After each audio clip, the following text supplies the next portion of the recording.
Naam, ndugu wapenzi watazamaji wa Kwetu News 24, wacha nianze na salamu huku nikiwasalimu mahali popote mlipo. Matumaini yetu mpo salama salimini, na hivyo nikukaribishe mara nyingine leo 20 mwezi wa 4.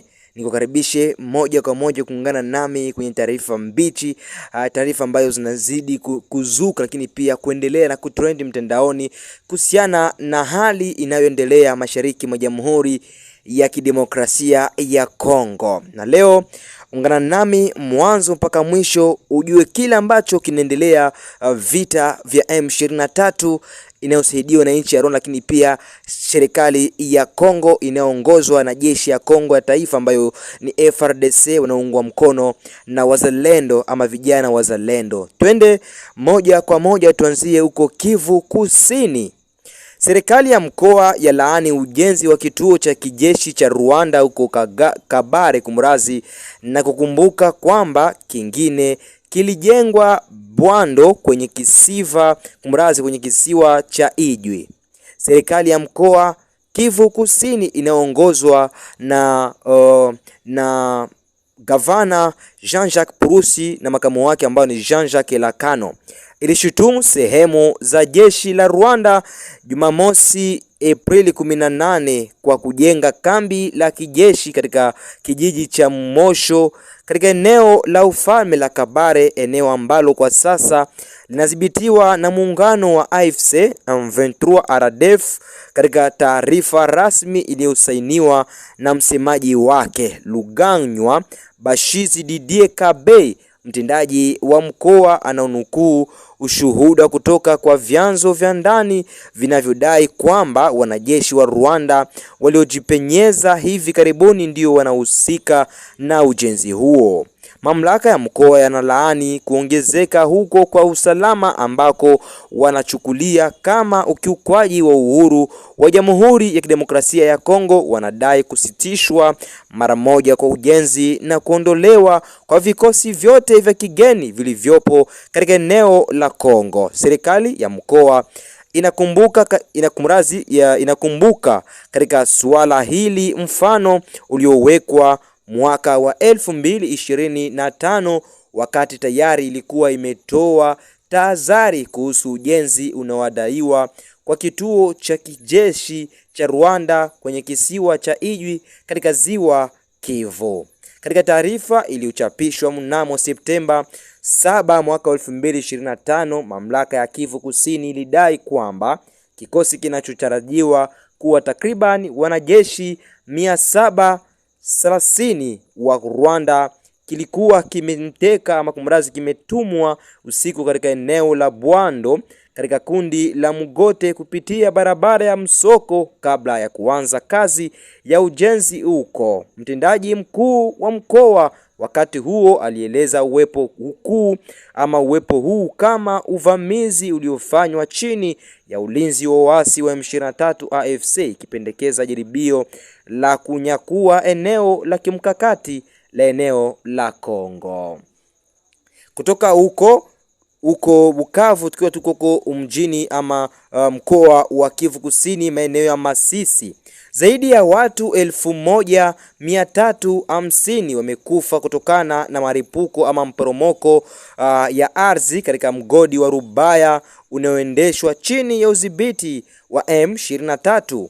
Zaidi ya raia 1350 wakiwemo Januari mwaka wa 2026 katika mfululizo wa maporomoko ya ardhi katika eneo la uchimbaji madini la Rubaya kumrazi katika eneo la Masisi, mkoa wa Kivu Kaskazini. Ukiwa katika eneo lenye utajiri wa coltan, mgodi wa Rubaya unachukuliwa kuwa mojawapo wa vituo vikuu vya uchimbaji madini haya ya kimkakati katika eneo la Maziwa Makuu. Kulingana na vyanzo kadhaa vya ndani na usalama, eneo hilo linachimbwa kinyume cha sheria na waasi wa M23 ambao wanashukiwa kuwa na uhusiano na Rwanda. Uzalishaji huko unakadiriwa kuzidi tani 110 za coltan kwa mwezi. Ajali hizo ambazo kutokea mara kwa mara katika eneo hili zinahusishwa na hali ya uchimbaji mdogo unaonyeshwa na ukosefu wa hatua za usalama na udhibiti. Wachimbaji wadogo mara nyingi wakifanya kazi bila usimamizi, wanafanya kazi ngumu katika mashimo yasiyotulia, wakiwa katika hatari ya maporomoko ya ardhi yenye mauti. Licha ya rasilimali muhimu zinazochimbwa, jamii zinazoishi karibu na mgodi bado ziko katika hatari kubwa. Simulizi kadhaa zinaeleza hali ya hofu na kunakosababishwa na makundi yenye silaha yanayodhibiti eneo hilo. Tukiwa tu uko Kivu, ndugu mpendwa mtazamaji wa Kwetu News 24, ni kwamba waandishi wa Rwanda wameripotiwa kutumiwa kusimamia shughuli za kiufundi nchini chini ya udhibiti wa harakati ya muungano wa Mto Kongo AFC M23, licha ya mashambulizi ya angani yaliyosababishwa ama yaliyoanzishwa na vikosi vya wanajeshi vya DRC mnamo Oktoba mwaka 2025. Shughuli katika kiwanda cha uchimbaji madini cha Tangwiza huko Kivu Kusini zinazoonekana kuanza upya. Mabomu ya FARDC yalikuwa yamelenga miundombinu muhimu kama vile matangi ya mafuta na generator katika jaribio la kuzoofisha shughuli za uchimbaji madini na kukaa afazi ama ufadhili kumrazi wa uasi.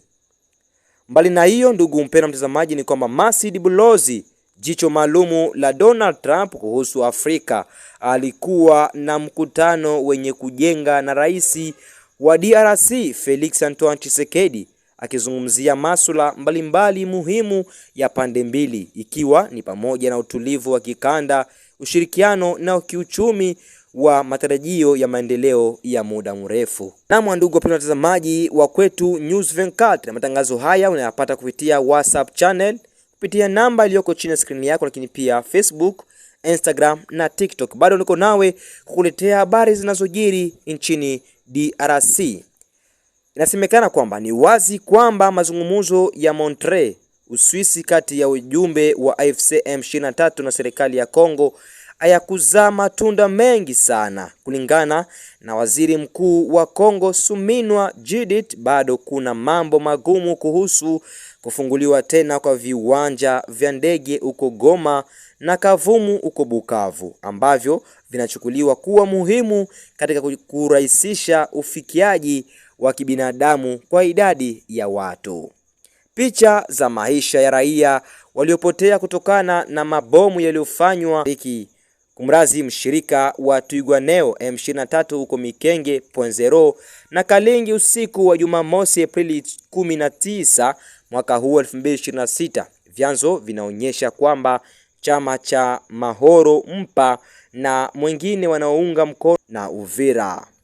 Kwenye TV5 Monde, waziri mkuu alithibitisha tena msimamo wa serikali ya Kongo kuhusu wahamiaji. Kulingana naye, huu ni mpango wa muda na Marekani inawajibika kwa kukaa kwa wahamiaji nchini DRC. Ni huduma ambayo DRC inatoa kwa Marekani, ilisema Suminwa Judith.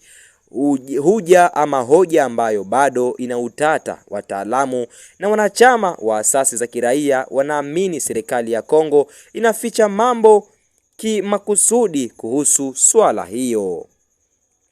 Kuanzia saa 5 jioni Jumamosi hii hadi saa 8 asubuhi Jumapili hiyo jana Aprili 19 mwaka huu 2026, Rwanda na mshirika wake wa AFC M23 Twirwaneho, ambayo yalitumia ndege zisizo na rubani za TBD zilizotengenezwa na Turki ama huko Turuki katika maeneo yaliyokaliwa na Banyamulenge katika eneo la Fizi la Kivu Kusini, yanakuja kama chama cha Kigali kinapanga maandamano huko Washington Jumatatu hiyo Aprili 20 katika eneo la Ruchuru raia 172 huko Kishishi raia zaidi ya 200 huko Kale huko Nyiragongo zaidi ya raia ya kumrazi 3870 katika eneo la Bwito, eneo la Ruchuru. Maelfu ya raia Goma na mamia huko Katogota, Kasange,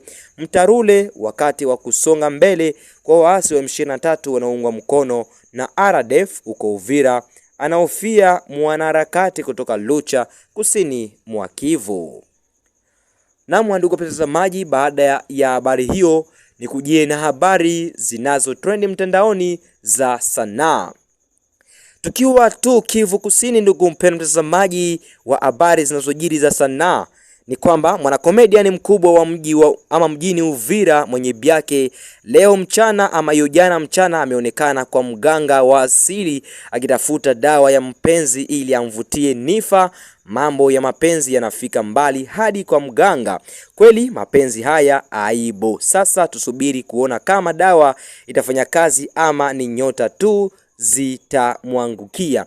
Mwanakomediani huu ni mmoja wa komediani ambao wanafanya vizuri kwa sasa mtandaoni, lakini pia wanaohusika kuisimamisha ama kuiendesha mjini Uvira kutokana na tasnia ya komedi niseme East Africa. Lakini pia mbali na hiyo ni kwamba kazi ya mwanamuziki wa huko Goma ambaye anakuwa kwa sasa Ufaransa, ambaye ni Gloria Basha, kazi yake ya Fiesta inazidi kufanya vizuri huko mjini YouTube. Hii ni moja makala ya habari za sanaa tulikuandalia ndugu mpendwa mtazamaji wa kwetu News 24.